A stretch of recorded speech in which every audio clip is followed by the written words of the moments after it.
Welcome to my channel. Like, save and subscribe for easy and complete explanations of all chapters from the Class 9 NCERT Hindi book Ganga. Don't miss any update. नमस्कार। दो बैलों की कथा के तीसरे हिस्से में एक बार फिर से आप सबका स्वागत है। देखिए, पिछली बार हमने छोड़ा था कि हीरा और मोती कैसे एक नई गुलामी की जंजीरों में जकड़ गए थे। तो आज हम देखेंगे कि अन्याय के खिलाफ उनका ये विद्रोह, उनकी ये लड़ाई किस मोड़ पर पहुंचती है और क्या आज़ादी की ये राह उतनी आसान है जितनी लगती है। मुझे लगता है कि उनकी दोस्ती और हिम्मत की असली परीक्षा तो अब शुरू होने वाली है। सोचिए जरा, ये कितना बड़ा सवाल है और यही सवाल अब किसी पहाड़ की तरह हीरा और मोती के सामने खड़ा था। भाई, जब सारी उम्मीदें टूट जाएं और सामने मौत नजर आ रही हो, तो क्या हिम्मत और समझदारी कोई रास्ता दिखा सकती है? तो चलिए पता लगाते हैं कि हमारे इन दो दोस्तों ने इस जबरदस्त चुनौती का सामना आखिर किया कैसे। गया के घर से भागने के बाद दोनों दोस्त आज़ादी की खुली हवा में सांस ले ही रहे थे। उन्हें लगा, चलो भाई, सबसे बुरा वक्त तो गुजर गया। लेकिन उन्हें क्या पता था कि असली खतरा तो अब उनके सामने आने वाला था। एक ऐसी मुसीबत जिसकी उन्होंने दूर दूर तक कल्पना भी नहीं की थी। हाँ, एक पूरा का पूरा सांड, किसी जंगली हाथी की तरह विशाल और ताकतवर, और वो भी सीधा उन्हीं की तरफ बढ़ता चला आ रहा था। ये कोई छोटी मोटी मुठभेड़ नहीं थी। अरे, ये तो साक्षात मौत से सामना था। उसे अपनी ओर आते देख दोनों दोस्तों के तो जैसे होश ही उड़ गए। ऐसा लगा कि बस जान अब हाथ से गई।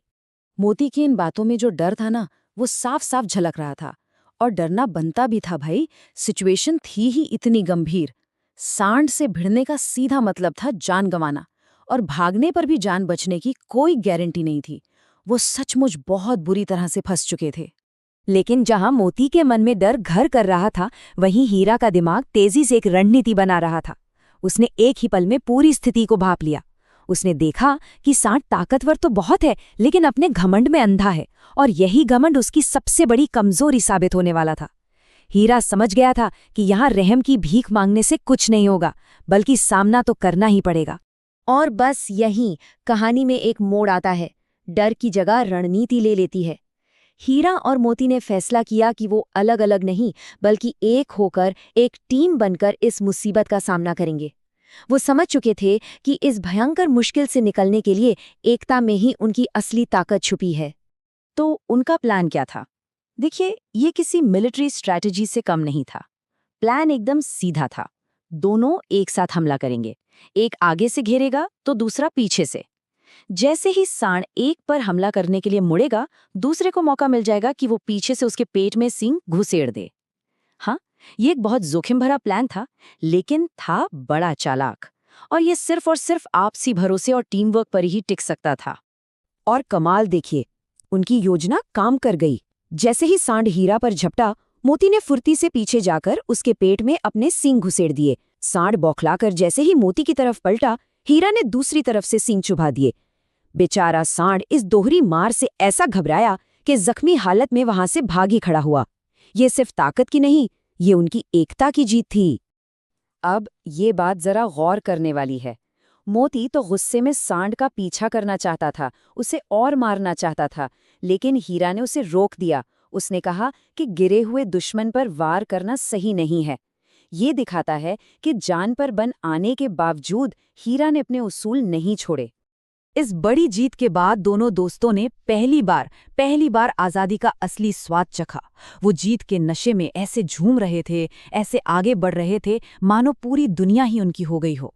चलते चलते उन्हें एक हरा भरा मटर का खेत नजर आया। भूख तो जोरों की लगी ही थी, और ऊपर से जीत का जश्न भी तो मनाना था। तो बस दोनों दोस्त खेत में घुस गए और मजे से मटर खाने लगे। यही थी उनकी आज़ादी। भले ही कुछ पलों की, पर गुलामी और संघर्ष के बाद मिला ये एक एक पल उनके लिए बहुत कीमती था। और यहाँ पर उनके स्वभाव का जो अंतर है, वो एकदम साफ नजर आता है। हीरा, जो हमेशा सतर्क रहता था, उसने 2-4 दाने खाए और बस कर दिया। उसे खतरे का अंदेशा हो रहा था। लेकिन मस्त मौला मोती, वो तो बस खाता ही रहा। उसे लगा, अब क्या डरना। और यही अंतर उनकी अगली मुसीबत की वजह बन गया। और जैसा हीरा को डर था, ठीक वैसा ही हुआ। उनकी ये छोटी सी खुशी, ये आज़ादी का जश्न, बहुत जल्द एक कड़वी सच्चाई में बदलने वाला था। ऐसा लग रहा था कि उनकी आज़ादी का सफ़र शायद यहीं ख़त्म होने को है। अचानक से खेत के 2 रखवाले लाठियां लिए उनकी तरफ दौड़ पड़े। उन्हें देखकर हीरा तो खेत की मेड़ पर ही था, वो तो फौरन वहां से निकल भागा। लेकिन मोती का पेट भरा था और ऊपर से उसके खुर कीचड़ में धंस गए थे। बेचारा भाग ही नहीं सका। अब मोती को फंसा देखकर हीरा भला कैसे जा सकता था? वो अपने दोस्त को अकेला मुसीबत में कैसे छोड़ देता? तो वो भी वापस आ गया और बस इस तरह दोस्ती निभाने की खातिर दोनों ही पकड़ लिए गए। उनकी वो कुछ पलों की आज़ादी खत्म हो चुकी थी। तो अगर हम देखें कि वो पकड़े क्यों गए, तो इसके पीछे कई वजहें थीं। पहली, मोती का वो जोश, वो आवेग जिसने उसे आने वाले खतरे से बेखबर रखा। दूसरी, कीचड़ में फंसना, जो एक तरह से किस्मत का खेल था। लेकिन तीसरी और सबसे बड़ी वजह थी हीरा की अपने दोस्त के लिए वफादारी, उसकी अटूट दोस्ती, जिसके लिए उसने आज़ाद होने का मौका भी ठुकरा दिया। और उनकी इस दोस्ती का अंजाम ये हुआ कि सुबह होते होते उन दोनों को कांजी हाउस में बंद कर दिया गया। कांजी हाउस एक ऐसी जगह थी जहां लावारिस जानवरों को रखा जाता था। मतलब वे एक गुलामी से तो निकल गए, लेकिन अब एक दूसरी और शायद उससे भी ज्यादा बदतर गुलामी में फंस चुके थे। कांजी हाउस, जहां से निकलना लगभग नामुमकिन था। तो अब सवाल ये उठता है कि क्या हीरा और मोती की कहानी यहीं खत्म हो जाएगी, या उनकी हिम्मत और उनकी दोस्ती उन्हें इस नई कैद से भी आज़ाद करा लेगी? क्या वो कभी अपने घर, अपने मालिक झूरी के पास सुरक्षित पहुंच पाएंगे? इन सब सवालों का जवाब हमें मिलेगा कहानी के अगले और आखिरी हिस्से में।